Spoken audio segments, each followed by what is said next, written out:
Tu penses quoi des athlètes qui utilisent de plus en plus de synthol? Alors, je sais pas si peut dire que c'est de plus en plus, parce que sincèrement, ça a toujours existé. Après, attention, ça s'appelle pas du synthol, hein, ça a toujours été. Ça, c'est un petit peu faux, hein, c'est pas du synthol. On appelle souvent ça du PMAA, ça s'appelle.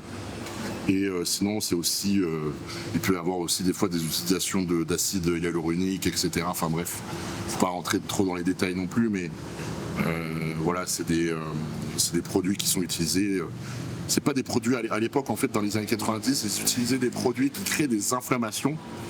Et donc du coup le problème c'est que quand tu te foirais, ben, ça se voyait énormément, mais quand c'était bien fait c'était nickel. Après par contre ça faisait un peu mal.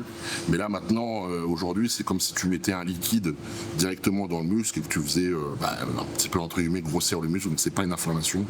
Donc forcément ouais on peut un peu plus en abuser. Le problème c'est que des fois c'est un petit peu mal fait, il y a des athlètes qui en abusent, ouais, c'est quelque chose qui est beaucoup utilisé dans les épaules, dans les biceps, on le voit aussi un petit peu plus au dorsaux maintenant, triceps, etc. Après j'ai envie de te dire que ça fait partie du jeu. Malheureusement, c'est pas un truc qu'on va pouvoir interdire.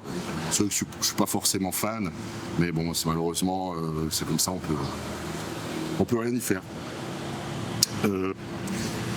Salut bro, pourrais-tu nous donner 2-3 bonnes adresses pour s'entraîner à Bangkok?